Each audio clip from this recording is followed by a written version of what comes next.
Международната федерация за недвижими имоти в Япци, България, проведе първата по рода си бизнес среща, насочена към възможностите на голф туризма и концепцията на затворените комплекси в България. Водещи специалисти в страната споделиха своя практичен опит за успешен бизнес и виждането им за инвестиции в бранша. Инвестицията в голф игрища и голф туризма е нещо атрактивно за нас на този етап на пазара, имайки предвид, че това са имоти, които са от малко по-високият сегмент.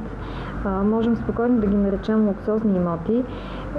Не много са възможностите за инвестиции в луксозни имоти в България. Това е единият от шансовете да се инвестира в такъв тип имоти. От бранша се надяват този тип инвестиции да провокират пазара на имоти за привличане на чуждестранни инвеститори. В сравнение с европейските цени на имоти в голф игрища, България държи първенството по изгодни условия за осъществяване на сделки. Освен покупката на недвижимо имущество, страната предлага по-добри цени и за услугата голф туризъм. През 2011 ние успяхме да увеличим продажбите с 300%.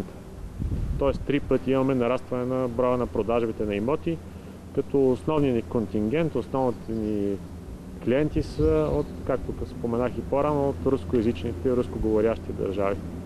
И включително Русия най-вече. Рецесията се отрази на покупката на този тип луксозни имоти най-осезаемо в началото на голямата криза през 2008 година. Но тенденцията е за постепенно нарастване на цените, твърдят представители на бранша.